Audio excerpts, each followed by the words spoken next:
¿Qué tal? Soy el doctor Roberto Cárdenas Arreola, médico psiquiatra y director de normatividad y atención en salud mental en el Instituto de Salud Mental del Estado de Durango. Es un gusto para mí poder estar con ustedes. Vamos a ver en esta ocasión lo referente al tema de autolesiones y suicidio en la guía de intervención MHGAP. Pues para iniciar con el tema, pues vamos a definir algunos conceptos importantes. Durante muchos años hubo algunas definiciones complejas, tratando de reflejar pues los avances que había respecto a la comprensión del fenómeno de suicidio. Estas definiciones, por supuesto, con una utilidad particular en aquel momento, pues a veces resultaban excesivamente complejas porque hacían alusiones sobre las causas, las motivaciones, si era algo voluntario, involuntario, si había aspectos de las que personas no era consciente. Y bueno, pues todo eso dio origen a que muchos profesionales de la salud tuvieran algunas dificultades para poder comprender mejor de una forma clara, sencilla, de qué estábamos hablando. Es por eso que la Organización Mundial de la Salud, a través de su documento de prevención de suicidio, uno de los documentos más importantes que hay en el que se establecen las medidas generales y las intervenciones y, por supuesto, la prevención del suicidio, nos lo comenta de esta manera. El suicidio es el acto de quitarse la vida deliberadamente. No vamos a hacer alusión a si esa persona era consciente o no consciente, ni a qué o no lo motivaba. Vamos a ir revisando a lo largo de esta presentación que el suicidio es un fenómeno complejo en el que están involucrados muchos aspectos, tanto biológicos, psicológicos, socioculturales. Por lo tanto, pues va a ser más útil para todos si dejamos alguna definición universal, sencilla, que no haga alusiones a las posibles causas y motivaciones, sino que describa el fenómeno. Es decir, estamos hablando de la descripción de un fenómeno clínico de mucha importancia. Bien, pues antes de iniciar con el tema que nos compete propiamente, es decir, las guías de intervención MHGAP, que son una propuesta muy importante de la Organización Mundial de la Salud ante un problema importante que tenemos, la brecha de la atención. Sabemos que a nivel mundial el número de profesionistas en salud mental somos limitados. Por lo tanto, pues una de las principales estrategias ha sido pues dar un cambio que se venía llevando en las últimas décadas, de esperar o considerar que estos tratamientos son únicamente competencia del especialista y es decir, los tratamientos se encuentran en las áreas hospitalarias, en los consultorios de especialistas, para entender que la atención primaria puede tener un papel fundamental en la identificación, en la prevención, en la referencia y tratamiento oportuno de estos padecimientos. Bien, pues dando estos antecedentes vamos a comentar, antes de iniciar propiamente con la guía, que pues les quiero comentar como profesional de la salud, que a pesar de ser una gran herramienta, no es un sustituto de una mayor profundización, ¿sí? Son temas complejos, son temas que a los profesionales que nos dedicamos a esto, en ningún momento consideramos que ya dominamos esto y que ya sabemos todo sobre esto y que podemos actuar siempre de la manera más eficiente. Siempre cada paciente es un reto, por lo tanto, pues los invito a que pues, puedan seguir profundizando a través de diplomados, a través de actualizaciones en lo que tiene que ver con este fenómeno. En realidad, el suicidio, nosotros más que verlo como una causa, lo vemos como una consecuencia de muchos aspectos importantes, pero en el que principalmente están involucrados los trastornos mentales. Cuando una persona no tiene el diagnóstico oportuno, la intervención apropiada, ¿sí? Puede pasar como un ejemplo para los que no estén muy familiarizados con los temas de especialidad en salud mental, es como un paciente, por ejemplo, que tiene una enfermedad cardiovascular. ¿sí? Cuando nosotros vemos un paciente que se infartó, vemos desafortunadamente la consecuencia más grave, ¿sí? De muchos aspectos que se pudieron haber prevenido. ¿Cuáles? Pues a lo mejor el sedentarismo, la obesidad, el tabaquismo, el consumo de alcohol, los altos niveles de estrés. Todos esos aspectos que, no, como pueden ver, no es uno solo, eran aspectos importantes de la salud de una persona. Si esa persona hubiera atendido, es decir, si enfocáramos más nuestros esfuerzos a la prevención, probablemente lo ideal es que esa persona no hubiera tenido que llegar hasta ese desenlace. Pues bueno, haciendo esa misma analogía en salud mental, nosotros entendemos en la mayoría de los casos el suicidio como la consecuencia de problemas emocionales que no se atendieron a tiempo. ¿Sí? Desde situaciones o factores de riesgo como adversidad en la infancia, maltrato infantil, abuso, ¿sí? Riesgo de esas personas tal vez por sus propios antecedentes genéticos y que bueno, a lo largo de la vida, si esa persona no fue identificada, no fue llevada a un tratamiento, pues probablemente es cuando vemos estos desafortunados casos. Tal vez han escuchado que no todas las personas que intentan o cometen suicidio tienen un trastorno mental, pero bueno, no quiero que se queden con la idea de que eso es lo general. Es cierto que hay un grupo pequeño de pacientes que resultan una incógnita, que son pacientes que están tratando de saber qué es lo que pasa en esos casos a través de protocolos de investigación en centros que se dedican a esto, pero en general quiero que sepan que esa no es la mayoría, ¿no? La mayoría pudo haber tenido una identificación, una prevención efectiva, ¿sí? A través de muchos elementos que vamos a comentar. Bueno, pues para entender este fenómeno y dar un pequeño recordatorio a ustedes, vamos a dar algunos datos generales. Primero, que es, pues, el suicidio, sí, es desafortunadamente un problema importante de la salud pública. A nivel mundial, sí, cada 40 segundos muere una persona por suicidio. Nos dice la Organización Mundial de la Salud en una de sus últimas estadísticas que más de 800,000 personas se suicidan cada año a nivel mundial, ¿sí? Y pues desafortunadamente algunos de los datos que creo que van a ser más importantes para empezar a comprender este problema es este. El 75% de los suicidios sucede en países de ingresos bajos y medianos, ¿no? Solamente un 25% en países de ingresos altos. ¿Y cuáles son los fenómenos o cuáles son los factores que están involucrados aquí? Pues definitivamente son muchos, pero definitivamente la educación y la educación en salud son uno de los aspectos fundamentales que hacen una gran diferencia. Las personas no suelen buscar ayuda porque en países como el nuestro hay un alto grado de estigma, ¿sí? Las personas son juzgadas, ¿sí? Por este tipo de fenómenos como personas débiles o valientes o incompetentes, es decir, una serie de adjetivos que en realidad no son aplicables. Las personas, en una gran mayoría, cuando tienen una conducta de suicidio, ¿sí? Un intento, pues sabemos los profesionales que en la mayoría de los casos tienen un sufrimiento intenso, ¿sí? Y que podemos decir, sin llegar a la generalización, que en la mayoría de los casos las personas lo que tratan es de poner fin a ese sufrimiento. Entonces, el hecho de ser juzgados por la sociedad en la que viven hace que las personas sientan vergüenza, sientan culpa, ¿sí? Y eso no haga que puedan de forma voluntaria buscar los servicios de salud mental necesarios. La educación en salud es fundamental y una persona que no considera que dormir o no dormir, dormir la mayor parte del día o no poder dormir durante la noche por periodos prolongados, el sentirnos tristes constantemente, el sentir que las cosas no tienen sentido, tener niveles importantes de ansiedad, sí, que aparentemente no se relaciona con ningún fenómeno que la persona pueda identificar, pues es un aspecto muy importante.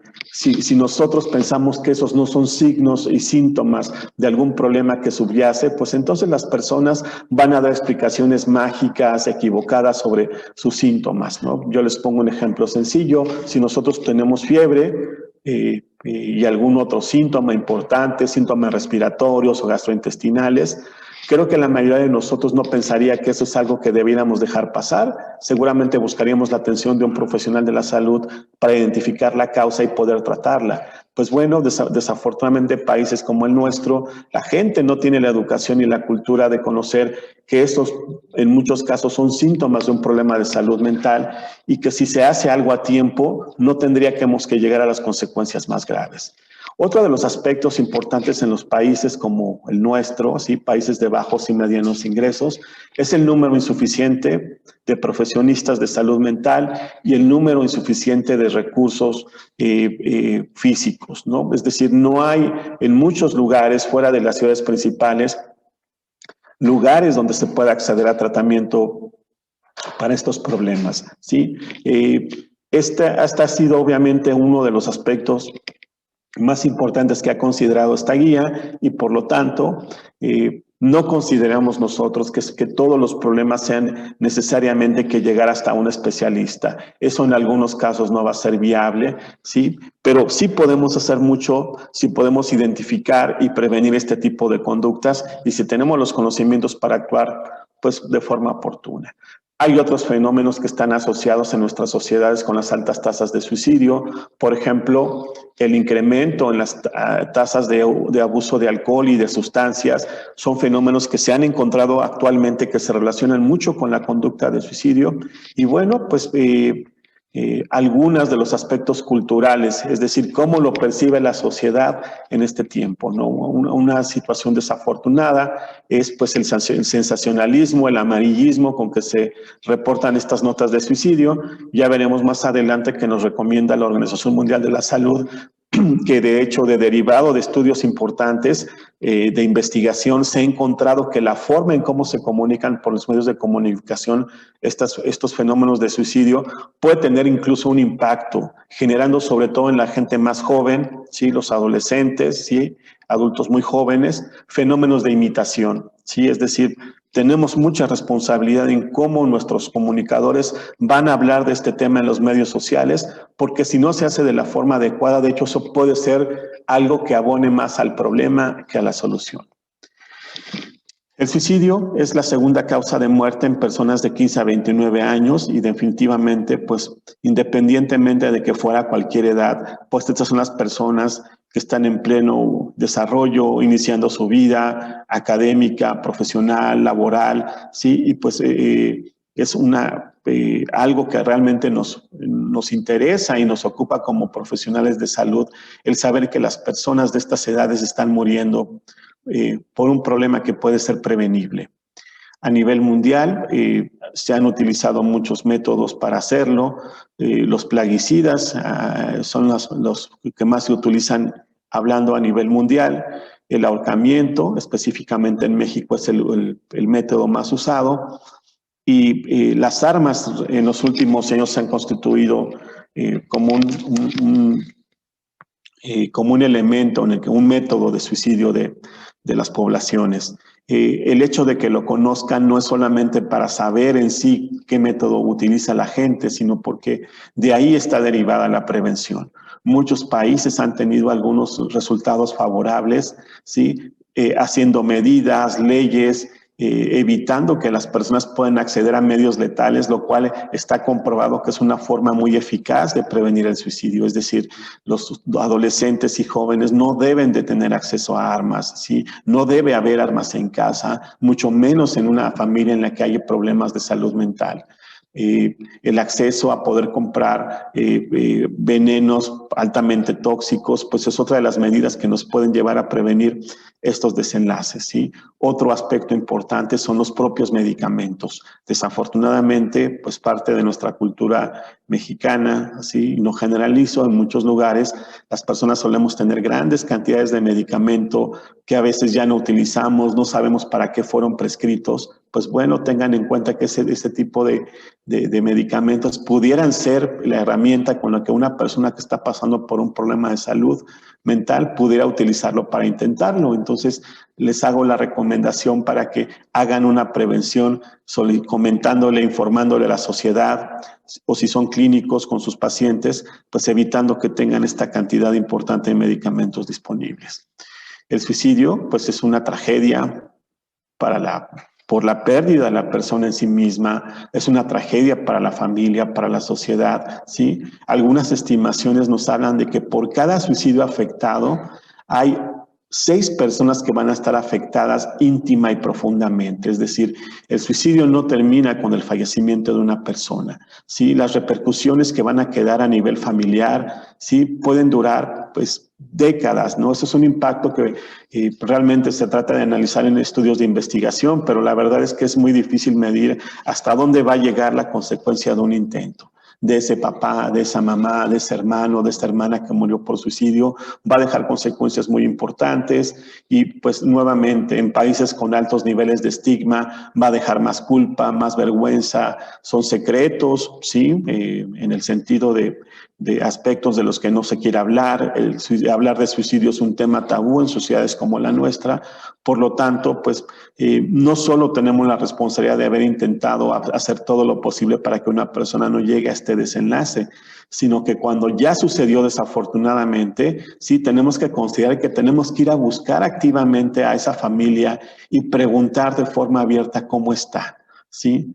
Ellos a su vez pueden estar pasando por problemas importantes de salud mental que además los predispone a ellos este tipo de conductas. Los aspectos genéticos también están claramente estudiados en el tema del suicidio, ¿sí? Y aunque no es una genética simple, no significa que una persona que se suicidó, su próxima generación, es decir, sus hijos, lo van a hacer. Sí hay un riesgo muy importante, más elevado de que lo cometan.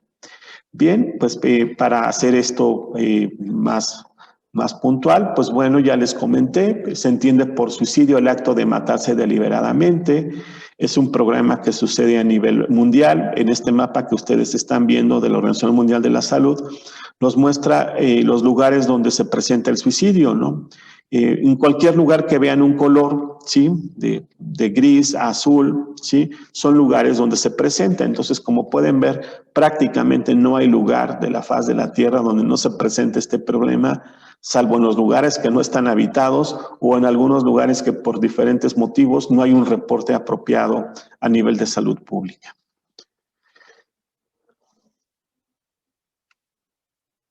Bien, actualmente durante muchos años muchos países se limitaron a hacer un reporte estadístico dentro de las causas de fallecimiento de las personas que habían muerto por suicidio.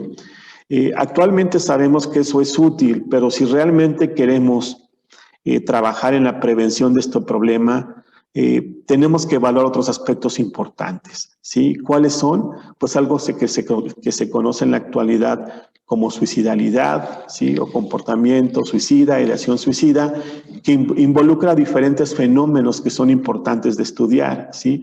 Es decir, primero, ¿quién tiene una ideación suicida? Es decir, ¿quién pasa por su mente la idea de ya no vivir?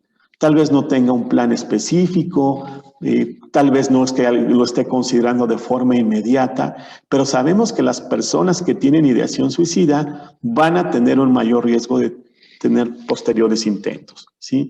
La planificación suicida implica no solo el tener la idea de morir, sino en pensar en cómo lo haría, en qué lugar, con qué objeto, con qué sustancia, ¿sí? Es decir, ya se va estructurando de manera más clara este intento y por supuesto diferentes estudios nos han mostrado que las personas que planifican ya tienen un riesgo todavía más elevado de cometerlo, ¿sí? Después tenemos los intentos de suicidio, que es propiamente la acción, ¿sí? La acción de hacer algo para ya no vivir, autolesionarse, ingerir medicamentos, intoxicarse con alguna situación, muchas formas en las que las personas desafortunadamente lo intentan, ¿sí? Y bueno, pues en las personas que sobreviven a esto, pues se les llama personas con intento de suicidio. Este aspecto es muy importante porque el factor de riesgo más importante para nosotros de alguna manera intentar predecir, aunque esto es algo enormemente complejo, ¿sí? En los intentos de suicidio sería saber quiénes lo intentan. Las personas que lo intentan son las personas con más alto riesgo de volverlo a intentar. Por lo tanto, nunca bajo ninguna circunstancia hay que minimizar un intento. No importa si lo hizo con una tableta de un medicamento que nosotros pensemos que es algo totalmente inocuo para la persona, tal vez para su contexto, para su edad, fue algo que ella pensó que le iba a llevar a su objetivo. Y lo que sabemos es que si no se interviene de forma adecuada, esos intentos se van a repetir y cada vez con mayor grado de letalidad hasta que lo consiguen. Entonces, nunca frases como está queriendo llamar la atención, no le pasa nada, ¿sí? Recuerden, desafortunadamente, los casos que a ustedes a veces llegan a escuchar en los noticieros, en los reportes epidemiológicos, en las noticias sobre personas que lo lograron, se considera que por lo menos, sí, pues estos son datos que no podemos generalizar, son datos de investigación, sí, probablemente tuvieron muchos intentos antes de cometerlo. Por lo tanto, identificar a estas personas y llevarlas a un tratamiento apropiado, sí, a una intervención adecuada, es fundamental. Y bueno, pues tenemos el suicidio consumado, que es desafortunadamente el desenlace indeseado en el que una persona pues muere por este motivo, ¿no? El suicidio es un problema multifactorial, ¿sí? No hay una única causa ni podemos hablar jamás con el término de suicidas, ¿sí? De entrada porque es estigmatizante, ¿no? Las personas no somos un diagnóstico ni un fenómeno. Somos seres humanos que tenemos un nombre particular, una cultura, un contexto, ¿sí? Así que, bueno, no hay que tener cuidado en no utilizar esos términos, ¿sí? Pero sabemos además que es una compleja interacción de factores que son biológicos, como los genes, como algunas sustancias en nuestro cerebro que modulan nuestro comportamiento como los neurotransmisores, ¿sí? Factores genéticos, factores psicológicos, ¿sí? Factores sociológicos, incluso factores ambientales, los cuales cada uno de ellos en mayor o menor grado va a ser una combinación particular en una persona para que tenga desafortunadamente este fenómeno. Sabemos que se encuentra entre las primeras 20 causas de muerte a nivel mundial. Sí, aquí estamos hablando de todas las edades, de todos los diagnósticos, pero ya les comenté la trascendencia que tiene cuando estamos hablando de las personas adolescentes y jóvenes, ¿no? De 15 a 29 años es la segunda causa de muerte a nivel mundial. Por lo tanto, nos dice la Organización Mundial de la Salud que todo país tiene la obligación de destinar recursos humanos, ¿sí? Recursos financieros, recursos para la investigación y recursos para la prevención, si es que tenemos la intención de tener un impacto en este problema. Como les comentaba al inicio de la presentación, diferentes fenómenos clínicos tienen factores de riesgo subyacentes, es decir, cualquier condición que nos pueda predisponer a cierto evento, nosotros lo consideramos como un factor de riesgo. Si una persona fuma, por ejemplo, puede tener mayor riesgo de tener cierto tipo de cánceres, ¿no? Entonces, conocer los factores de riesgo es muy importante porque nos puede ayudar a establecer la necesidad, la priorizar las intervenciones, y así como tenemos factores de riesgo para la conducta de suicidio, tenemos factores que pueden incluso ayudarnos a proteger de este tipo de conductas.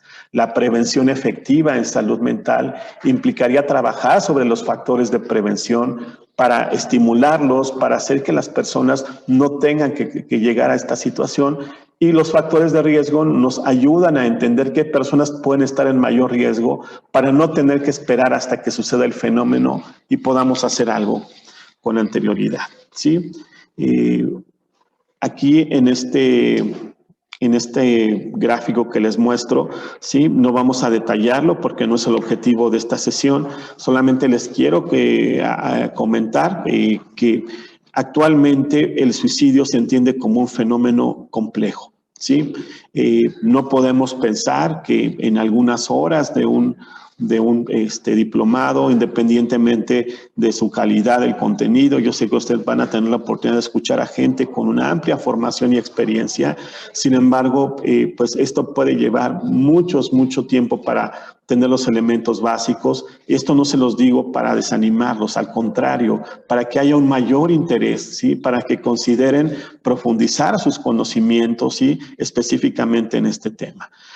Les comento que actualmente hablamos de una población en la que se encuentran diferentes factores de riesgo, ¿sí? Algunos importantes que se han estudiado, ¿sí? Que están fuera del individuo es, por ejemplo, la falta de cohesión social, los fenómenos de desintegración social, las crisis que están sucediendo en los últimos años, fenómenos como la violencia de género, los conflictos armados, la violencia derivada del narcotráfico, son fenómenos que tienen un impacto claro en nuestras sociedades, ¿sí? Generando preocupación, generando miedos, ¿sí? Y a su vez esos se constituyen en otro momento como algunos factores de riesgo para algunos problemas de salud mental, ¿sí? Hay cambios muy importantes sociales en la estructura, en los valores de la sociedad, ¿sí? Y bueno, todos esos aspectos son estudiados por otro grupo de especialistas que desde su perspectiva también contribuyen a entender un poco estos fenómenos. Los factores económicos, sabemos que las crisis sociales históricamente se han relacionado de manera importante con el fenómeno de suicidio, ¿sí? Y cómo son las características de nuestras relaciones sociales, ¿sí? Esos son algunos factores de riesgo relacionados a la población donde vivimos, ¿sí? Pero unos de los que más han sido estudiados, particularmente por el área de salud mental, son los factores de riesgo individuales, ¿sí? Es decir, ¿cuáles son los factores que nos pueden llevar a este tipo de conductas? Actualmente sabemos que la historia familiar de suicidio es un fenómeno muy importante que hay que considerar, dado que hay genes involucrados. Una familia donde hay una persona que ha fallecido por suicidio, es fundamental explorar y educar a las familiares de que ellos a su vez podrían estar en riesgo de este tipo de problemas. Los estudios han sido, pues, han dado diversos resultados, ¿sí? Algunos especialistas en estudios grandes, recientes, nos dicen que probablemente no es que haya un gen propiamente que vaya directamente asociado al suicidio, sino son genes, ¿sí? Que se comparte con un grupo de trastornos mentales, es decir, la historia familiar de predisposición a problemas de salud mental pudiera ser alguno de los mediadores entre los genes que se han encontrado asociados con este fenómeno, ¿sí? Tenemos algunos factores que nosotros llamamos distales, es decir, que no están presentes en el momento, pero no significa que no tengan una importancia clínica. Cuando nosotros entrevistamos a un paciente sobreviviente de intento de suicidio, en la mayoría de los casos vamos a encontrar algunos de estos factores de riesgo. ¿Cuáles son? Pues uno muy importante es la adversidad en la infancia, es decir, las personas que fueron expuestas a maltrato, abuso sexual, negligencia, maltrato físico, es decir, toda forma de violencia, ¿sí? O adversidad derivada de la pobreza, de la falta de cohesión social, son factores de riesgo importantes para las conductas de suicidio, aunque en ese momento no se presente, ¿sí? Tenemos, por supuesto, una de las áreas más interesantes de la psiquiatría en los últimos años y de la salud mental, es decir, cómo ese ambiente modifica los genes. Durante muchos años tuvimos la idea de que esos genes que tenemos pues son inmodificables y nos brindan un cierto factor de riesgo o de protección, pero hoy sabemos que esos mismos genes también pueden ser modificados para bien a través de diferentes intervenciones, pero también convirtiéndose en factores de riesgo, ¿sí? Cuando se asocian a algunos elementos como el que les comentaba hace algún momento, ¿sí?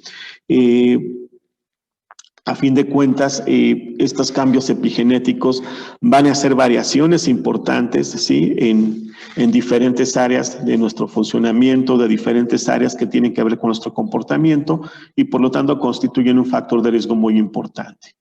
Tenemos después factores que medían o factores en el desarrollo que nos van a continuar dando cada vez un mayor riesgo de tener este tipo de problemas, ¿sí?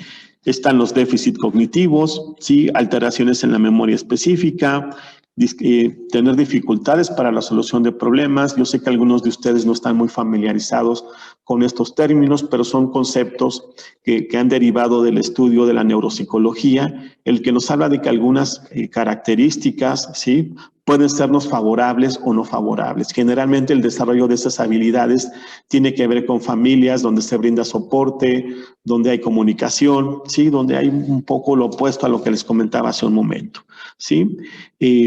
el desarrollo de ciertos rasgos de personalidad derivado de esta compleja interacción entre el medio ambiente y los genes, ¿sí?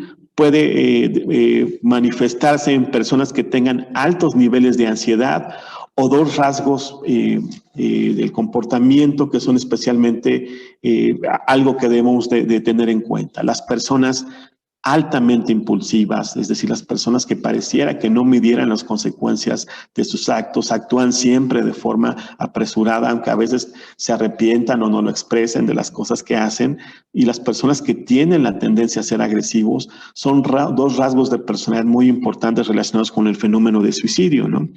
Nuevamente, sí, les comentaba que los factores genéticos e epigenéticos siguen jugando un papel muy importante, ¿sí? El ser altamente impulsivo, el ser altamente ansioso, va a modificar algunas de las características de funcionamiento de nuestras diferentes áreas cerebrales, ¿sí? Dando cambios que nos pueden predisponer, por ejemplo, al abuso de sustancias, lo que definitivamente va a ser algo que todavía va a terminar de complicar más esto. Finalmente tenemos los rasgos, los eventos que nosotros llamamos proximales o los que precipitan, ¿no? Desafortunadamente mucha gente ha pensado que cuando una persona, un adolescente, una jovencita intenta quitarse la vida, ¿sí? Fue todo lo que subyace al fenómeno, ¿no? Y las personas por eso es que estigmatizan y juzgan a una persona y dicen, bueno, ¿cómo es posible que se haya tenido un intento porque no la dejaron ir a una fiesta, porque terminó su relación de pareja? Pues no. Nosotros no entendemos eso como la causa del problema. Probablemente fue un factor precipitante ante todo esto que estaba atrás, probablemente en la historia de vida de esta persona, ¿sí? Entonces, quien tiene todos estos aspectos de factores de riesgo distales o predisponentes, factores del desarrollo, pues sí, esas personas están muy vulnerables y probablemente entre algún estresor, que puede ser muchos estresores dependiendo de la edad, de la actividad a que se dedique la persona, los aspectos culturales, son los que a fin de cuentas pueden darnos como resultado este tipo de eventos, ¿no? Los factores que nos predisponen de una manera muy importante, ¿sí? Pues es la disminución del comportamiento, algo que puede estar muy favorecido por el uso de sustancias. Actualmente nos dice la OMS que si queremos prevenir de forma tangible, inmediata, rápida, ¿sí? Sabemos que todos esos elementos que yo les comenté no son sencillos de modificar, bueno, aunque yo creo que realmente se necesita voluntad y podemos ver resultados eficaces, pero tal vez alguien pueda considerar que los fenómenos asociados con la violencia, con el maltrato infantil, con la negligencia, con las complejas situaciones que vivimos como sociedad, tal vez no puedan modificarse de un día para otro. Pero lo que sí podemos modificar, por ejemplo, es el uso de sustancias. Actualmente el uso de alcohol y drogas son elementos que nos predisponen de forma inmediata a tener una conducta de este tipo, sobre todo en personas vulnerables, ¿sí? Los eventos de la vida recientes como divorcios, separaciones, cambios de domicilio, pérdida de un estatus socioeconómico, pueden derivarnos en eventos agudos de psicopatología, es decir, inician algunos problemas de salud mental que posteriormente van a relacionarse con el fenómeno de ideación suicida, el comportamiento suicida y pues si no hay la intervención adecuada, el suicidio consumado. ¿Sí? Los factores ambientales, les he comentado que son aspectos muy relevantes a considerar. Se encuentran cómo se comunica estos eventos a través de los medios de comunicación, ¿sí? Si la persona tiene acceso a medios letales para hacerlo, ¿sí? Y desafortunadamente, pues el pobre acceso a servicios de salud mental. Primero porque no haya los lugares disponibles y con más frecuencia porque no hay personal de salud con esta formación para poder hacer la identificación oportuna y las intervenciones. Como ven entonces, pues esto es un mapa complejo, ¿no? Tratando de sintetizar mucho de lo que se conoce hasta ahora de este tema, pero más que verlo como algo muy difícil, lo que les puedo comentar es que la prevención efectiva no es una respuesta simple, ¿no? Cada una de las sociedades tendrá que hacer varias cosas para poder identificar y trabajar en esos factores de riesgo. Desde los muy generales que les corresponden a los gobiernos, como trabajar en que sus países tengan estabilidad económica, ¿sí? Que las personas no estén aisladas socialmente, que haya oportunidades de crecimiento, de desarrollo, ¿sí? Obviamente la salud pública le corresponderá hacer leyes, ¿no? Para que se puedan dar las noticias de forma adecuada, ¿sí? Terminar con ese amarillismo, ese sensacionalismo que lejos de ayudar es uno de los elementos que de hecho contribuye al problema. Trabajar en que las personas tengan menos acceso a medios letales, ¿sí?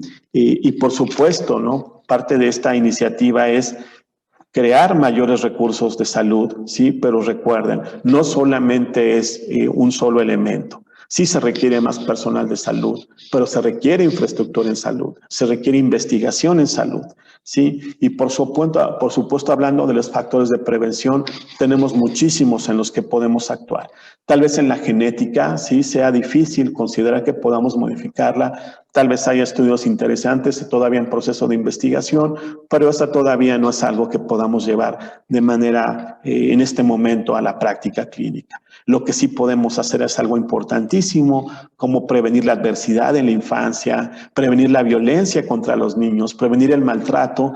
Todas esas intervenciones nos van a dar cambios importantes en cómo se desarrolla el cerebro, en cómo va a responder ante ciertas situaciones ambientales. Y por supuesto, pues trabajar en el diagnóstico oportuno de los problemas de salud mental. Sí, solamente para ejemplificar un poco lo que les estoy comentando, en esta tabla vemos un riesgo de suicidio y su asociación con trastornos mentales. En medicina hablamos de que cuando tenemos un riesgo, ¿sí? Para un evento, un riesgo de 2 ya es importante. Es decir, si por ejemplo alguien fuma, ¿sí? Por 20 años, tiene un riesgo muy alto de tener problemas como cáncer pulmonar.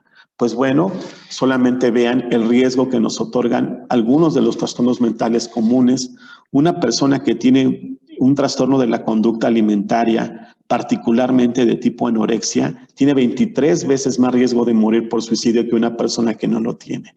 Una persona que tiene un episodio de depresión tiene 20 veces más riesgo, ¿sí?, de morir por suicidio que una persona que no lo tiene. Y así pueden ir viendo el riesgo que nos otorgan diferentes problemas de salud mental. El abuso de sedantes, como las benzodiazepinas, ¿sí?, que se da más en mujeres. Algunos trastornos mentales como el trastorno bipolar, el abuso de opiáceos, pero eso lo aplicamos en general a cualquier tipo de abuso de sustancias. La distimia actualmente se conoce como trastorno depresivo persistente, es decir, una forma de depresión que es más crónica, aunque aparentemente de menos severidad, y tal vez por eso es que muchas personas no buscan la atención o los clínicos no la logran identificar, ¿sí? El trastorno obsesivo compulsivo y así, en general, lo único que les quiero transmitir es que queda claro que uno de los riesgos, ¿sí?, más importantes para la conducta de suicidio es la presencia de un problema de salud mental. Ya estuve comentando en el cuadro anterior, ¿sí?, cómo consideramos actualmente los factores de riesgo individuales y los factores que están en el ambiente que pueden mediar el riesgo de que una persona muera por suicidio. Aquí lo que hacemos es verlos en una gráfica de estos factores que nos predisponen desde la infancia a la adolescencia, a la adultez y las personas que los adultos mayores. Los factores genéticos y epigenéticos sí van a estar presentes a lo largo de toda nuestra vida. Si nosotros o un paciente tiene el antecedente de un familiar en primer grado que murió por suicidio, esa persona va a tener un riesgo de por vida más elevado de morir por suicidio que una persona que no lo tiene, ¿sí? A partir de la infancia, ¿sí?, es decir, de toda nuestra vida, los eventos de adversidad, ¿sí?, como abuso, maltrato, negligencia, abuso sexual, historia de acoso escolar, todas las formas de violencia, ¿sí?, son factores de riesgo muy importantes. Ya he comentado la importancia que tienen en la diapositiva pasada los trastornos mentales, ¿sí? Por supuesto, a mayor severidad del trastorno, habitualmente va relacionado con un mayor riesgo de conducta suicida. El trastorno depresivo, los trastornos de personalidad y los problemas de abuso de sustancias son particularmente algunos elementos muy, muy importantes. Hablando de trastornos de personalidad, pues son patrones de comportamiento persistentes, no adaptativos, disfuncionales, pero más que hablar de un trastorno en específico, lo que quiero que de manera sencilla y puntual se queden es que una persona que tiene características de ser impulsiva y agresiva tiene un alto riesgo de este tipo de fenómenos. Los problemas de salud física, la salud médica, el diagnóstico reciente de una enfermedad grave como cáncer, y a veces aún cuando no sea una enfermedad con un pronóstico desfavorable, también nos otorga un mayor riesgo, ¿sí? Hay que tener cuidado en cómo se transmiten los diagnósticos a una persona y hay que preguntar sobre cómo esa persona interpreta el pronóstico de esas enfermedades. La falta de soporte social, ya comenté los factores económicos, los eventos de vida, separaciones, crisis económicas, divorcios, sí, están relacionados con esta conducta, el efecto de los medios de comunicación y los accesos a los medios letales, ¿no? Entonces, esta es una de las revisiones más recientes, ¿no? que se publican en una prestigiosa revista médica, el New England Journal of Medicine, pero particularmente esta publicación me interesa porque es un grupo de investigación en Karolinska, ¿sí? En Suiza, que es uno de los lugares donde tienen uno de los grupos de investigación pues con resultados pues más contundentes sobre cómo podemos comprender este tipo de fenómenos. Ellos en esta revisión que hacen el año pasado, hablando específicamente de los factores de riesgo, ¿sí? Y los factores que nos predisponen, han encontrado no solo cuáles son, sino cuáles se tiene una mayor asociación con el fenómeno, ¿no? Tal vez esto no se encuentra en los textos más, y ni siquiera de hace unos 4 o 5 años, ¿no? Pero hoy por hoy sabemos que el uso de drogas y el uso de alcohol es uno de los factores que predisponen con mayor claridad a la conducta de suicidio. Por lo tanto, el insistir en que tengamos programas y planes eficaces de prevención para abuso de sustancias es fundamental. Mientras no se modifiquen esas estadísticas, va a ser muy poco probable que tengamos los resultados que buscamos en temas de prevención de suicidio, ¿sí? Como ven en este caso, la asociación, hablando de la calidad de evidencia de esos estudios científicos, es la más alta, ¿sí? Es una clara asociación entre consumo de drogas y alcohol y el riesgo de suicidio como un factor predisponente. El acceso a medios letales, ¿sí? La calidad de evidencia es alta, ¿sí? Pero la asociación es moderada. Los eventos de vida también son efectos muy importantes, ¿sí? Pero pues quiero que en esta primera parte quede muy claro que si hay un elemento predisponente para estas conductas, es el abuso de alcohol o sustancias. Dentro de los factores que nos predisponen a tener este tipo de padecimientos, hay 2 elementos que quiero comentar particularmente. Uno, pues la presencia de trastornos mentales, ¿sí? La asociación es alta, ¿sí? La calidad de la evidencia científica es alta, por lo tanto, ya se los mostraba anteriormente, la identificación y tratamiento de los problemas de salud mental es fundamental. Pero eso no va a modificarse si no nos educamos primero como profesionales de la salud en temas de salud mental y no pensar que eso solamente le compete al especialista, ¿sí? Y 2, tenemos que dar un cambio de cómo se perciben estos problemas a nivel social, es decir, trabajar en el estigma.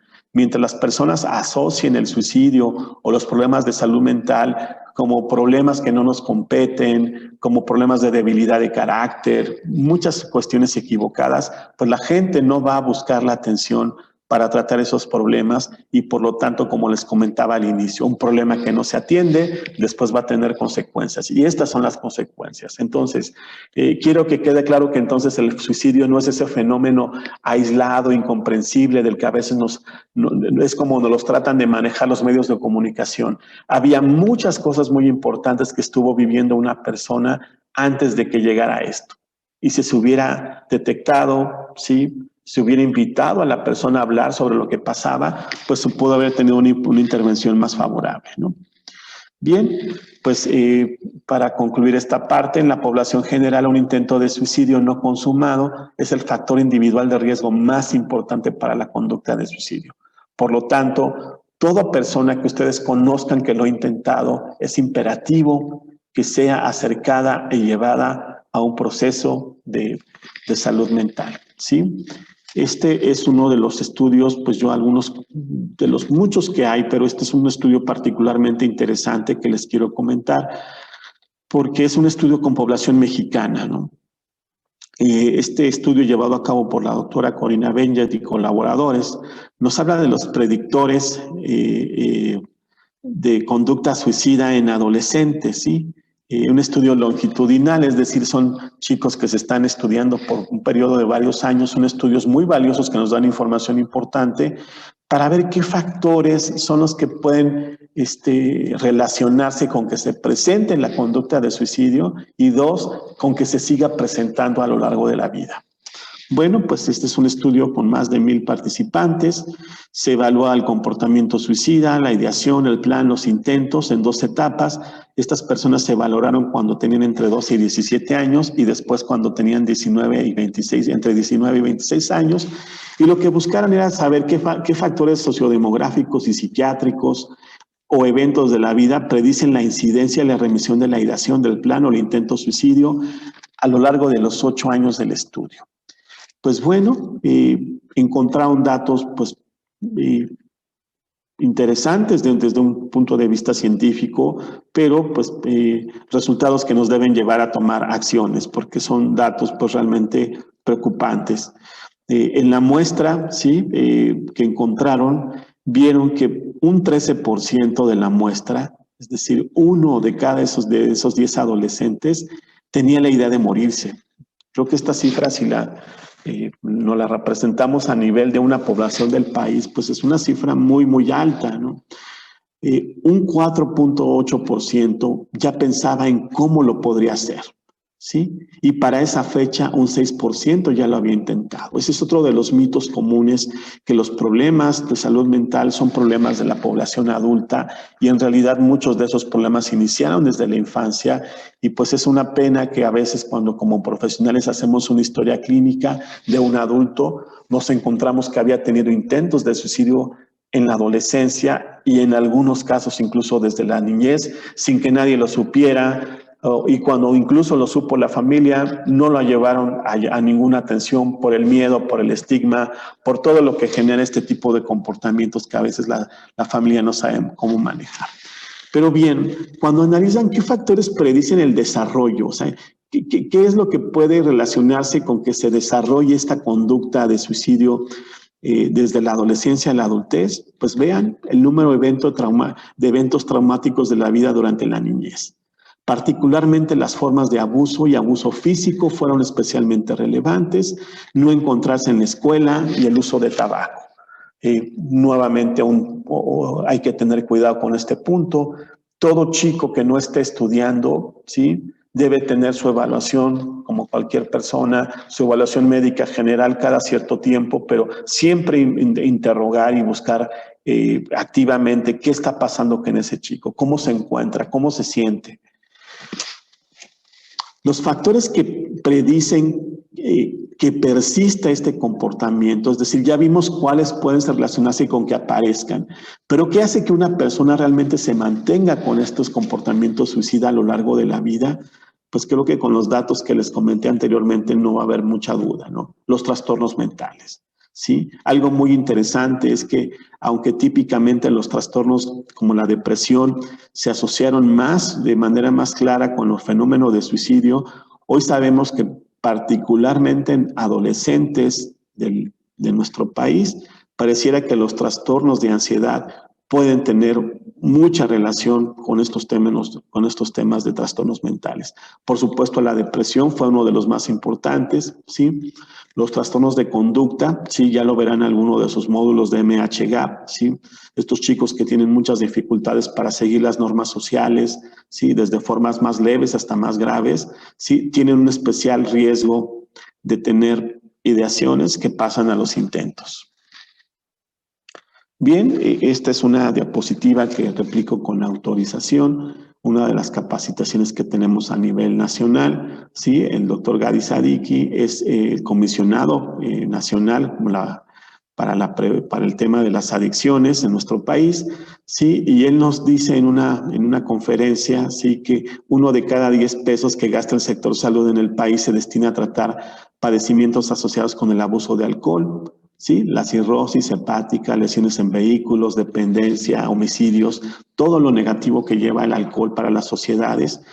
Pero vean este dato, 4 de cada 10 personas que han intentado suicidarse, en 44% lo han hecho bajo el influjo del alcohol y en 7 de cada 10 consumados, ¿sí?, estaban bajo los efectos del alcohol cuando lo lograron, ¿no? Entonces, queremos hablar de prevención del alcohol, tenemos que hablar de una mejor legislación, ¿sí?, y sobre todo trabajar en la prevención del uso de sustancias.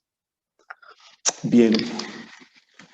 Así como hay elementos que hemos estado describiendo a lo largo de esta primera parte de la presentación que nos otorgan un mayor riesgo de tener este tipo de fenómenos, también se han estudiado factores asociados con una disminución del riesgo de suicidio, ¿sí?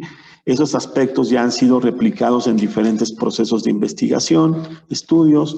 Aquí les resumo algunos de los más importantes, ¿sí? Ojo, son factores de riesgo, ¿no? No significa que tener uno solo de estos nos va a dar una protección contra esto, ¿no?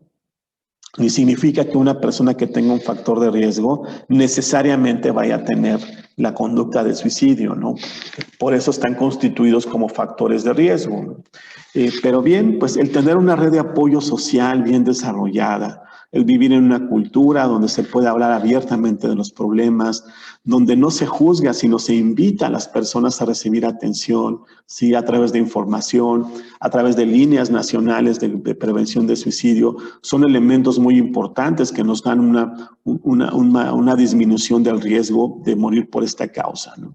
El tener fuertes razones para vivir, pueden ser metas personales, aspiraciones, ideales, metas, o pueden trascenderse, ¿no? Algunas personas comentan, pues, tengo mis hijos pequeños, ¿sí?, que va muy ligado a lo que les comenté, a la siguiente elemento de protección. Sí, pues son razones con las que las personas consideran que por eso no lo harían. Esto es importante a la hora de evaluar, ¿sí?, una persona con riesgo, pero bueno, ya comentaré más adelante otros aspectos. Las personas con religiosidad, ¿sí? Y no la pregunta a veces simplona que hacemos en una historia clínica de religión, pues católico, testigo de Jehová, la que ustedes gusten. No, o sea, no es nada más preguntarse una persona puede tener una religión porque sus papás así se lo ha crecido bajo esa educación cultural pero si una persona asiste frecuentemente a su servicio de religioso, sí, es decir, tiene un valor, tiene un significado para esa persona, sus creencias, puede ser algo que protege a las personas de conductas de suicidio. Por eso hay que evaluarlo con detalle. La extraversión y el optimismo no son términos coloquiales, son conceptos claros que hacen referencia a algunas formas de afrontar ciertas situaciones desde la investigación en psicología. Las personas que tengan estas características, que se puede evaluar a través de escalas, de algunas entrevistas dirigidas, pueden tener una mayor protección de este tipo de fenómenos. El tener un afrontamiento efectivo y resolución de problemas, cosas que pueden desarrollarse cuando hay una crianza saludable, ¿sí?, pero que también se pueden favorecer estos afrontamientos efectivos y solución de problemas a través de estructuras, de talleres psicológicos con gente profesional que pueda ayudar a la gente joven a brindarle mejores herramientas para esto. Bien, pues en realidad ya les comenté lo complejo que es el suicidio como causa. Pues no hay una única causa, hay factores genéticos, epigenéticos, los trastornos mentales juegan papel muy importante, la historia familiar de suicidio, las adversidades en diferentes etapas. Pues traté aquí de sintetizar algunos de los aspectos más relevantes, pero como ven, pues no hay una única causa, es un fenómeno complejo. Sabemos que más del 90% de quien comete un suicidio tiene un trastorno mental. Por eso les digo que aunque efectivamente hay un 10% que pues son un enigma para la investigación, ¿qué las llevó a tomar esa decisión en ese momento? Pues bueno, pues se siguen estudiando, pero de manera práctica no hay que quedarnos con esa idea, ¿no? La mayoría de las personas estaban pasando por un problema importante. Lo más probable es que estén pasando por una depresión clínica, ¿sí?, y con mucha frecuencia, ya lo comenté, con un problema de abuso de sustancias, ¿sí? Ojo, quiero aclarar que ese abuso de sustancias no es necesariamente la persona que tiene el patrón más severo o la forma más grave del consumo, que es la dependencia, es decir, el adulto que ustedes identifican que toma todos los días, que se encuentra tirado, que ya no trabaja, que es disfuncional. No, el consumirlo en esta forma particular que a veces últimamente se ha visto en países como el nuestro, en el que se tiene un patrón como de tipo atracón, es decir, la gente, aunque no beba, los adolescentes o jóvenes, llega el fin de semana y ese día pues beben como si no hubiera un mañana. Esa forma de tomar excesiva en el que llevan altos grados de intoxicación es una de las formas más dañinas del consumo de alcohol. Bueno, toda forma de consumo en algún menor o mayor grado lo es, pero esa forma de tomar, ¿sí? Tal vez ocasional, pero llegando a la intoxicación, es la que se asocia más con embarazos no deseados, con violencia, con homicidios, ¿sí? Accidentes de tránsito y, por supuesto, con la conducta suicida. ¿Sí? El riesgo obviamente aumenta más en presencia de un trastorno de personalidad. Ya comenté cuáles son los rasgos que se asocian más, impulsividad y agresión. Bien, sabemos que actualmente hay investigación que nos ha ayudado a entender que estos no son solamente algunos aspectos ni sociales, ni culturales, ni psicológicos. Hay cambios biológicos en las personas que cometen suicidio. Un estudio que se ha replicado en varios trabajos de investigación es, por ejemplo, que el metabolito de un neurotransmisor que se llama serotonina, ¿sí? Se ha encontrado en el líquido cefalorraquídeo, un líquido que recubre nuestro sistema nervioso central, ¿sí? Protegiéndolo de muchos aspectos. ¿Sí? Se ha encontrado que cuando se toma una muestra de ese líquido y se mide el ácido 5-hidroxindolacético, ¿sí? Este metabolito de la serotonina se encuentra disminuido, ¿sí? Respecto a personas que no tienen estas conductas de suicidio. Estos son algunos de los avances de cómo la investigación nos ha ayudado a comprender el papel que pueden jugar algunos elementos, ¿no? Los estudios en gemelos han sido muy claros en demostrarnos el papel de la genética, ¿sí? En este caso, por ejemplo, se estudió a 176 pares de gemelos, ¿sí? En los cuales uno se había suicidado, ¿no? Aquí lo más importante que encuentran es que 9 de estas parejas se habían suicidado ambos gemelos, ¿sí? 7 parejas formaban parte del grupo de 62 parejas de gemelos monocigotos y 2 del grupo de 114 parejas de gemelos dicigotos. ¿Qué son estos términos? Bueno, los gemelos monocigotos son los gemelos idénticos, es decir, los hermanitos, hermanitas que comparten prácticamente casi en su totalidad sus características genéticas. Y los dicigotos, que la gente les llama cuates, son gemelos no idénticos, es decir, no comparten esa genética como los gemelos idénticos. Estos estudios nos ayudan a saber qué tanto es el papel del ambiente, de la crianza, ¿sí? O cuáles son los aspectos genéticos. Entonces, en este estudio lo que ellos comprueban es que hubo más suicidios, ¿sí? En los 2 pares de gemelos cuando eran idénticos, ¿sí? Solamente 2 en el grupo de 114 parejas de gemelos que no lo eran. Entonces, eso nos ayuda a dejarnos claro que los aspectos, ¿sí? De la genética son muy, muy importantes en el tema de suicidio. Por lo tanto, pues la prevención deberá ser más puntual, ¿sí? Y estar evaluando a estas poblaciones cuando identificamos estos factores de riesgo, ¿no? ¿Cómo evaluamos a estas poblaciones? Sí, bueno, pues tienen que saber que se ha detectado que los pacientes con riesgo de suicidio, la mayoría buscaron atención médica, ¿sí? Los suicidas y quienes lo intentan buscaron ayuda médica casi siempre en el año previo, incluso en otros estudios hablan del mes previo a que lo cometieron.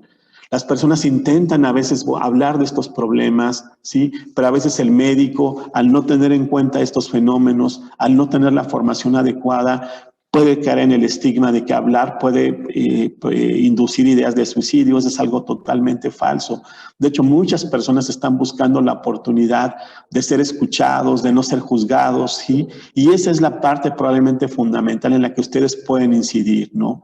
Una escucha atenta, empática, en donde no se enjuicia, ¿sí? Donde se le explica a la persona, bueno, pues a lo mejor estás pasando por un problema, ¿no? Hay opciones, hay profesionales, ¿no? o yo tengo los conocimientos básicos para dar una intervención inicial, puede ser un vínculo terapéutico que por el solo hecho de poder hablar, eso brinda un gran alivio, ¿sí? Y una disminución de riesgo, por lo menos en unas etapas iniciales. No significa que eso sea el sustituto a continuar con evaluaciones e intervenciones más específicas.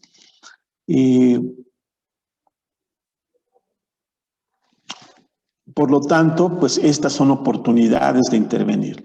Los adolescentes, al tener mejor salud médica general, aunque bueno, ahora con las tasas de obesidad, probablemente esto va a cambiar. Vamos a tener más gente joven con problemas de salud en etapas más tempranas, pero desafortunadamente lo que sabíamos es que los adolescentes casi no llegan a los servicios de salud de forma activa y por lo tanto, pues identificar factores de riesgo en ellos resulta un poco más complejo, así que hay que trabajar en esas estrategias para acercarnos a esta población que, como ven, es precisamente una de las poblaciones más afectadas y vulnerables. ¿Sí? Los intentos previos y el método predicen un mayor riesgo de suicidio, así que entre mayor sea la letalidad del intento previo, tienen que tener en cuenta que esa persona tiene un riesgo más alto. Las personas que han tenido múltiples intentos hospitalarios, ¿sí? Por este fenómeno, son personas con un riesgo muy alto, ¿sí? La desesperanza, es decir, cuando a una persona le ofrecemos alternativa y nos dice, no, doctor, eso ya no tiene sentido, ¿ya para qué? Yo ya no le veo solución. Cuidado, ¿no? La desesperanza, ¿sí? Es un elemento muy, muy importante que nos habla de un mayor riesgo, por lo tanto debemos de tener todas las precauciones y las intervenciones que vamos a comentar. ¿Sí? Un caso de alto riesgo debe seguirse de cerca después del alta, incluso hospitalaria. Hay estudios que nos han demostrado que desafortunadamente, aun cuando las personas sean hospitalizadas en instituciones de salud mental, el riesgo al mes de su egreso es muy alto, ¿sí? Hay escalas que son útiles, que nos llevan algunos minutos para ver de forma objetiva cuál puede ser el riesgo de suicidio y estratificarlo de forma clara, ¿sí? Yo les comparto algunas de las más comunes. La escala de Columbia, ¿sí? Pues son preguntas muy sencillas. Por ejemplo, ¿ha deseado usted estar muerto o poder dormir y no despertar? Se marca, si el paciente dice sí, pues se marca con una palomita, ese paciente ya está en amarillo. Si dice no, pues ya no tenemos que seguir. Se le pregunta posteriormente, ¿ha tenido realmente la idea de suicidarse? ¿Sí? Como ven, ya cambió de color, ¿sí? Hay que continuar cuando el paciente va contestando que sí. Sigue la pregunta, ¿ha llegado a pensar en cómo llevaría ese plan? Como yo les comentaba, la planeación es un elemento de alto riesgo, ya cae en una casilla roja y en cuanto cae en una casilla roja, realmente sí estamos hablando de que podemos estratificar al paciente entre riesgos. Riesgo leve, riesgo moderado, riesgo severo. Esa persona debe ser tratada como una emergencia, una urgencia en el sentido estricto de la palabra y debe ser llevado a un lugar que atienda urgencias en salud mental. Cuando no haya esos servicios disponibles, vamos a comentar qué vamos a hacer, pero si está disponible, sí, y esos servicios invariablemente deben de establecer un protocolo para que esa persona de forma segura llegue a recibir esa atención. La entrevista neuropsiquiátrica internacional, conocida como MINI, es un instrumento validado para el diagnóstico de diferentes problemas de salud mental. De acuerdo al DSM-4, se está trabajando en la actualización en el DM-5, pero en el apartado de riesgo de suicidio, sí, hay 6 preguntas que no les llevan más de 2 minutos, igual que en la escala Columbia, que es una de las más utilizadas en investigación, en la que se preguntan cosas tan sencillas como, ¿ha pensado que estaría mejor muerto o ha deseado estar muerto? El paciente va a dar no o sí a cada una de estas preguntas. Al final se suman los puntos de acuerdo a lo que haya contestado la persona. Se considera un punto cuando la persona dio positivo a alguna respuesta. Se hace la suma y establecemos el riesgo de suicidio en leve, moderado y alto, ¿no? Entonces, como ven, tenemos algunas herramientas útiles, sencillas, que a diferencia de lo que se pudiera pensar en donde se tiene que estar mucho tiempo con el paciente, pues cuando no se tiene el entrenamiento, tal vez sea más útil para ustedes hacer una intervención de estas características. ¿Qué evaluamos en un paciente con riesgo de suicidio? Pues muchos aspectos. Evaluamos los factores de riesgo que ya les comenté, evaluamos los factores de protección, investigamos sobre los pensamientos, desde cuándo están estos planes, ¿Qué elementos cree el paciente que van relacionados con esto? Pues fíjese, doctor, que tengo una situación muy difícil en casa, vivo violencia, mi papá es un dependiente del alcohol, mi mamá pues prácticamente está tan triste y llora que prácticamente a mí y a mis hermanos pues no nos presta mucha atención, a veces no es algo como voluntario, sino es por el estado emocional en que se encuentra. Por lo tanto, pues a lo mejor los jóvenes o los niños que vivan en esa casa se encuentran desprotegidos, no encuentran una red en la que afianzarse, una red de apoyo sólida para diferentes problemas. Entonces, que ustedes puedan conocer esos aspectos les puede ayudar a entender en dónde vamos a intervenir. Si nosotros pensamos en una familia que hay violencia, que hay alcoholismo, y nosotros hacemos una intervención en la que se dependa de esa familia, pues va a estar como una intervención un poco difícil que se lleve a cabo, ¿no? Esa es la idea de que ustedes puedan realmente conocer con qué fortalezas y con qué debilidades de forma coloquial estamos trabajando, ¿no? Hay que determinar el nivel de riesgo para que nuestras intervenciones vayan acorde a eso. No podemos evaluar un paciente con un riesgo alto de suicidio a través de algunas de las escalas que les comenté y decir al paciente que saque una cita, por ejemplo, ¿no? Eso no va en concordancia. Una cita en salud mental, tal vez en la actualidad, prácticamente en todos los lugares del país, pueda llevar hasta meses, ¿no? Ese paciente sería como un paciente que tiene una grave crisis de descompensación por su diabetes, tiene una glucosa de 500, está en acetoacidosis diabética y le dijéramos saque cita con el endocrinólogo. Eso no tiene sentido. Esa persona tendría que ir inmediatamente a un servicio de urgencias médicas para que se atienda a eso. Ya habrá otro momento para otras intervenciones, pues es el mismo ejemplo para un intento de suicidio. Una persona que lo está pensando, que tiene planes, ¿sí? Que tiene antecedentes de que ya lo ha hecho, no puede decírselo al paciente por sí solo que vaya a sacar una cita. Tiene que localizarse a la familia, les tenemos que explicar el riesgo en que se encuentra para que tomemos medidas de prevención y verificamos que esa persona pueda llegar al lugar apropiado. Eso le llaman en algunos países establecer una cadena de cuidado. Sí, hay que documentar las acciones, darle seguimiento y bueno, aquí lo que les quiero transmitir en esta parte es que toda conducta suicida es una urgencia médica psiquiátrica, ¿sí? Si el paciente ya lo intentó, desafortunadamente tomó pastillas, se autolesionó, obviamente en este caso la prioridad es el tratamiento médico de la intoxicación, de la sutura, de lo que tenga que hacerse, pero esa persona no sale de ahí a su casa. Debe continuar el tratamiento prioritario que sigue, ¿no? En el orden, que es atender el problema que lo llevó a tener esas conductas, es decir, evaluar con detalle qué pasa con la salud mental, ¿sí? ¿En quiénes vamos a evaluar específicamente? ¿Sí? La guía MHGAP es una guía general, ¿sí? Por eso les comento, es útil. Desafortunadamente, por el número insuficiente de especialistas y de gente con formación en salud mental, tenemos que identificar algunos aspectos importantes. Ustedes tienen que tener esos conocimientos básicos, ¿sí? Y bueno, pues les comento, tampoco es un sustituto. Yo les hago la invitación y quien esté en sus posibilidades o en su área de formación a profundizar más en el tema. ¿En quién vamos a buscar intencionadamente este riesgo de suicidio? A toda persona arriba de 10 años o más que presente algunas de las siguientes afecciones, ¿sí? Se le debe preguntar acerca de pensamientos o planes de autolesión en el último mes y sobre actos de autolesión en el último año. ¿A quién? Cualquier persona que tenga un trastorno mental, neurológico o por uso de sustancias. Cualquiera. Una persona que ya sabemos que acude o acudió con psiquiatra, con neurólogo o ha tenido antecedentes de algún problema de adicciones, aunque no los tenga en el momento, debemos de preguntarlo, ¿sí?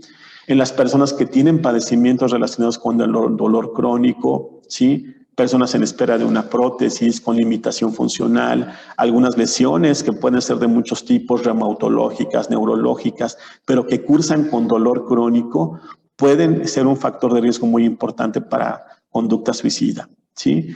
Y en personas que están teniendo alguna crisis personal aguda, ¿no? Un divorcio, una separación, hijos que están siendo testigos de violencia, lo están sufriendo, ¿sí? En resumen, hay que atender el estado mental y el malestar emocional de la persona. Desafortunadamente, históricamente, a los profesionales de salud nos educaron bajo la idea de evaluar síntomas como fiebre, como dolor, como malestar, diarrea, como muchas cosas médicas importantes, pero rara vez nos enseñaron a preguntar a una persona cómo está. Y yo les puedo comentar, no solamente como algo anecdótico, sino algo que está documentado en mucha investigación, en muchos textos, que una gran cantidad de personas que van a atención médica, en realidad, más que buscar alivio para el vértigo o esos síntomas inespecíficos que a veces nos comentan los pacientes, es porque hay algo que quieren comunicar, ¿sí? Algo que necesitan tratar, que son sus aspectos de su salud mental y de sus emociones.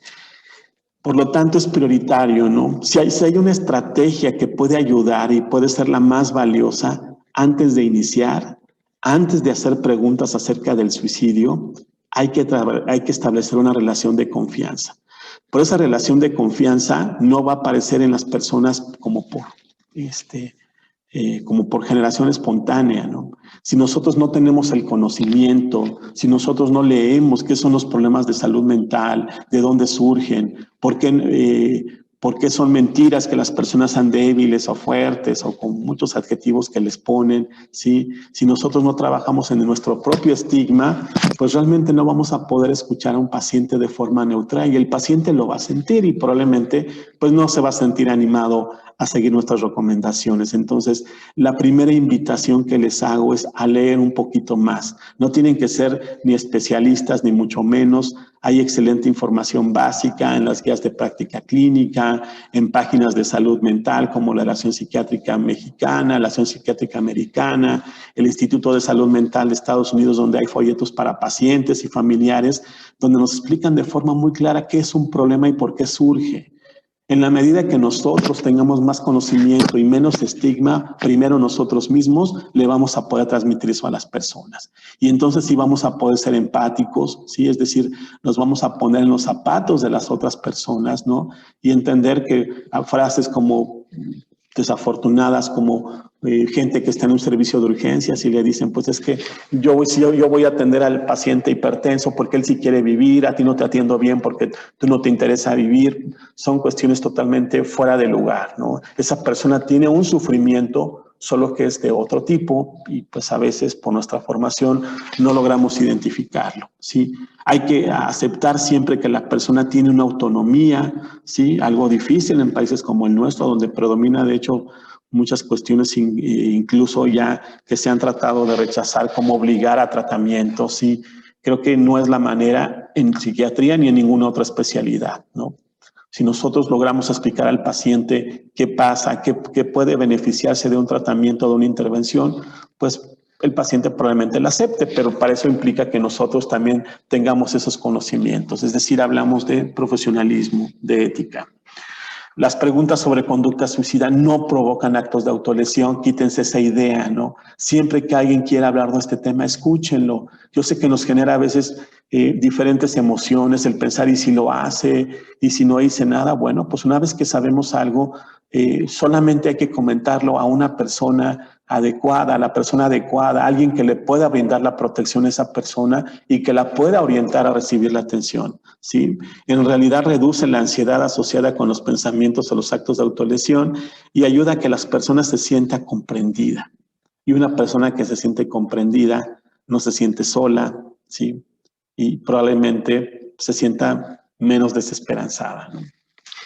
Bien, pues en general el panorama, la orientación y las intervenciones que nos propone la guía MHGAP es hacer una evaluación inicial, ¿sí? Es decir, vamos a indagar si la persona ha intentado un acto médicamente grave de autolesión, ¿sí? Si se cortó, si tomó algo, ¿sí? Recuerden que a nosotros no nos compete establecer ese bajo o alto riesgo médico, ¿no? Simplemente si lo tomó, quiero que sepan que muchos pacientes no dicen por vergüenza los medicamentos que se tomaron y a veces lo minimizan por el miedo a que puedan ser hospitalizados o referidos a instituciones de salud mental, ¿sí? Por lo tanto, es un dato que yo les sugiero que tomen con mucha cautela, ¿no?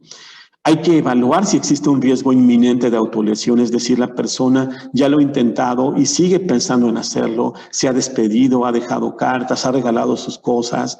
Hay que investigar si están presentes algún trastorno, como ya les comentaba, cualquier trastorno mental, cualquier trastorno neurológico por uso de sustancias, determinar si hay dolor crónico y hay que evaluar la gravedad de los síntomas emocionales, ¿no? Entonces, en esa primera fase iniciaremos un protocolo de manejo, ¿sí?, que implica 3 posibilidades. Hay un acto médicamente grave de autolesión, es decir, el paciente está sangrando, nos comentó que tomó una cantidad X de medicamentos que lo pueden poner en riesgo, ¿sí? 2, hay un riesgo inminente de que lo intente en ese momento, ¿sí? O hay simplemente un riesgo, pero no es inminente, ¿no? A partir de ese fenómeno se van a activar el tratamiento general en las intervenciones psicosociales. Y aquí es donde quiero que quede claro el mensaje, que esto no vale decir es que no había un especialista, es que yo no tengo psicólogo, yo no tengo psiquiatra en mi unidad de adscripción donde trabajo, ¿sí? Todos podemos hacer cosas importantes para iniciar un protocolo inicial de manejo. ¿Cuál sería? Bien, la evaluación. Vamos a evaluar la posibilidad de autolesiones, suicidio, si la persona presenta algunos de los siguientes signos y síntomas. La persona está desesperanzada o presenta desesperanza extrema, tiene pensamientos, planes o actos presentes o pasados de autolesión o de suicidio. Hay actos de autolesión con signos de envenenamiento, intoxicación, hay hemorragias por heridas autoinfligidas, hay pérdida del conocimiento o letargia extrema, ¿no? Es decir, un adolescente que nos llevan sin muchos datos, ¿no? Pues está a lo mejor somnoliento, pues es algo que tenemos que tener dentro de las posibilidades médicas a considerar, ¿no? Hay que, por supuesto, evaluar los principales trastornos mentales neurológicos prioritarios, que son los que ustedes están recibiendo la capacitación en MHGAP, las personas con dolor crónico, las que tienen alguna alteración o crisis emocional grave. Entonces, si la persona ha intentado un acto médicamente grave de autolesión, ¿sí? Es decir, tiene datos de envenenamiento, hay sangrado, hay pérdida del conocimiento, hay letargia extrema, ¿sí? Pues el consejo es clínico, sí, que hay es que si la persona está médicamente estable, realice el tratamiento apropiado según sea necesario, pero ojo, la mayoría de las personas, a menos que haya un profesional de salud, va a estar en dificultades para establecer el riesgo médico. Entonces, si nosotros tenemos dudas sobre ese riesgo, no podemos asumir que la persona, solo porque tomó un X número de medicamentos, porque nosotros a nuestra percepción sean poquitas pastillas, eso no se debe actuar de esa manera, ¿no? Hay medicamentos que por su farmacología pueden tener sus efectos más severos, horas, incluso a veces días, para que puedan tener sus efectos más severos. Por lo tanto, ante la duda, si nosotros no tenemos esa formación y no hay el profesional médico para hacerlo, debemos asumir que esa persona debe ser inmediatamente una prioridad su estado médico, ¿sí? Si requiere el tratamiento para el acto médicamente grave de autolesión, vamos a ir a lo que es el protocolo 1, ahorita voy a comentar cuál es, y si no, vamos a ir al paso 2, ¿sí? Es decir, en la persona en que sí hay estos fenómenos de ideación, planes o intentos que comentamos en la diapositiva pasada, pero médicamente se encuentra estable. Ante un acto médico grave de autolesión, en todos los casos debemos colocar a la persona en un entorno seguro y propicio en un establecimiento de salud, ¿sí? Es decir, esto no lo podemos hacer en casa, ¿no? Si hay un lugar apropiado de salud mental, con un servicio de urgencias, no se debe demorar la atención y debe ser enviado rápidamente. No hay que dejar sola a la persona, hay que tratar médicamente la lesión a través de suturas, a través de medicamentos que reviertan las consecuencias de la investigación. Si fue por algún plaguicida, bueno, pues ya el médico sabrá específicamente cuál es el tratamiento más apropiado para la sustancia que está causando el envenenamiento. Si se requiere hospitalización, hay que continuar monitoreando estrechamente a la persona para prevenir el suicidio. Es un grave error que una persona, porque entra a un hospital general para atender su urgencia médica, si no se sigue previniendo, es decir, acompañando a la persona, informando al médico sobre lo que observamos, sobre el riesgo, ha habido pues algunos desenlaces graves en que la persona en el hospital general vuelve a tener un intento, ¿sí?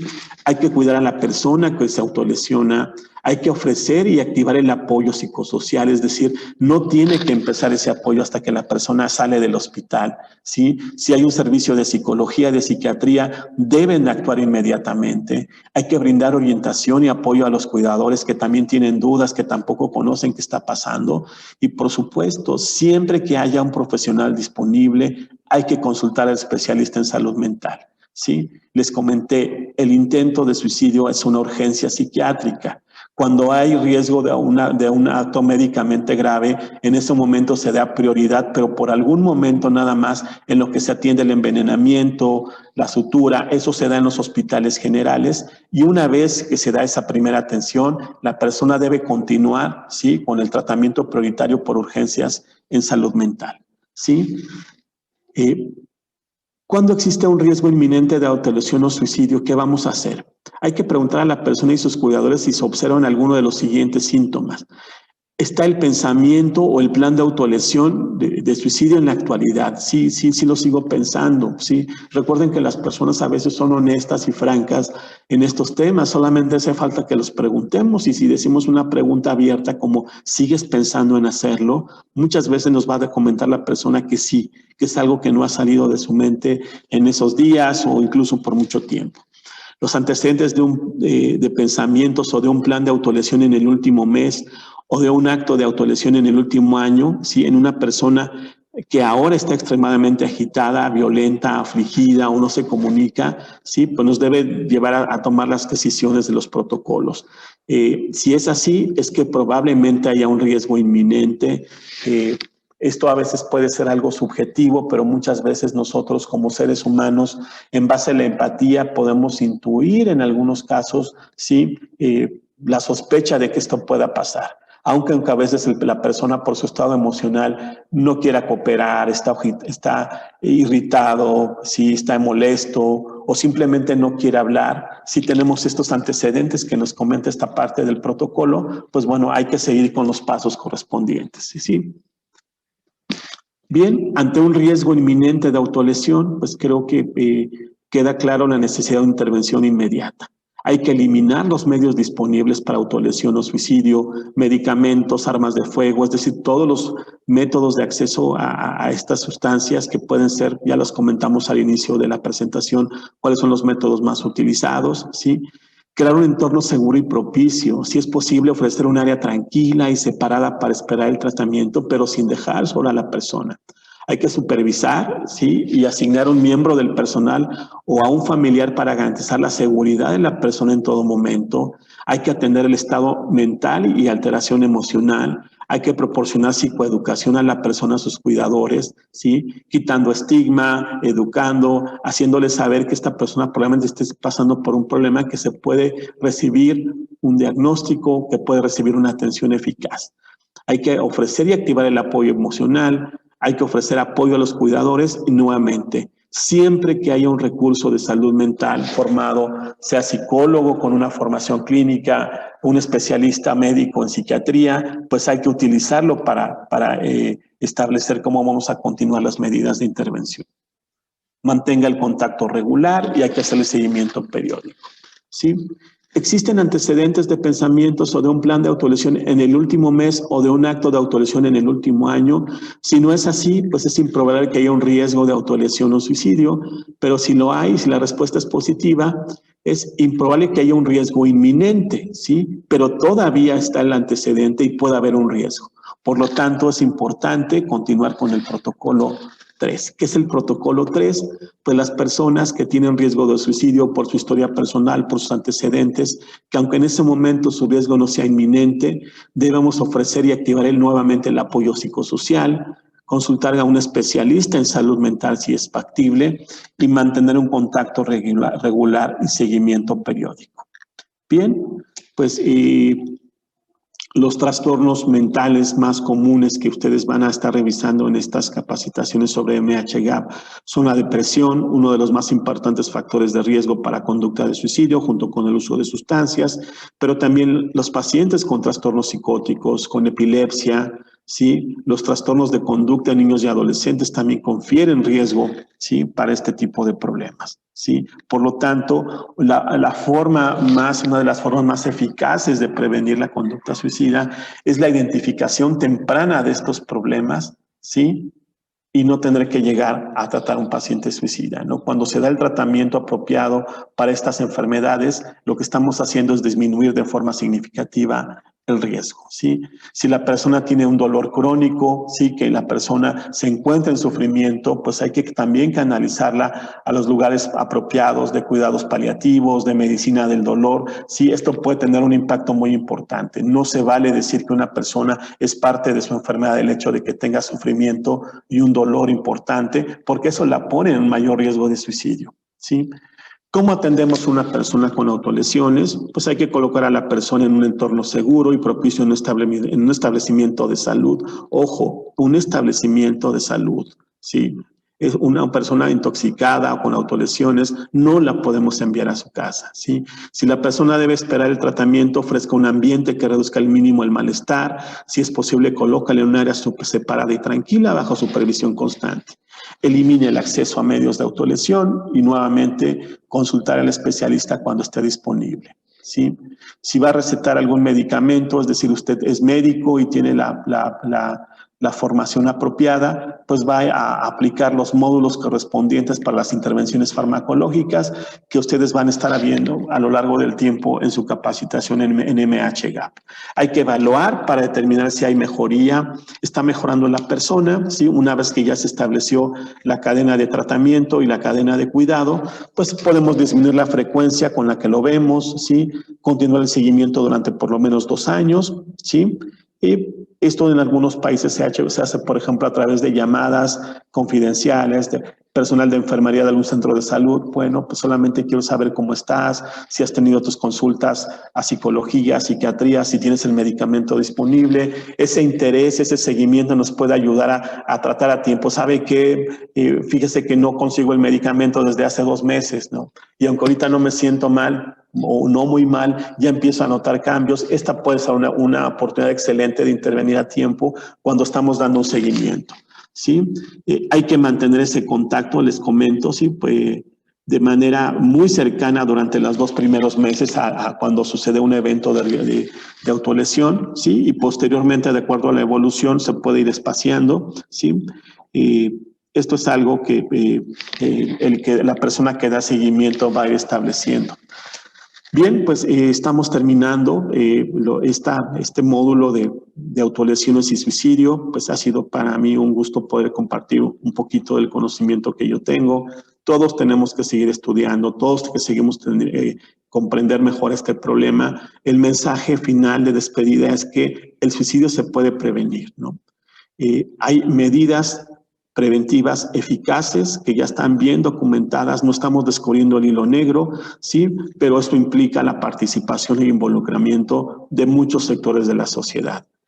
Hay aspectos que les corresponde a nuestros gobiernos, a la salud pública, trabajar, y algunos aspectos a nosotros como sociedad o a los que nos dedicamos a esto.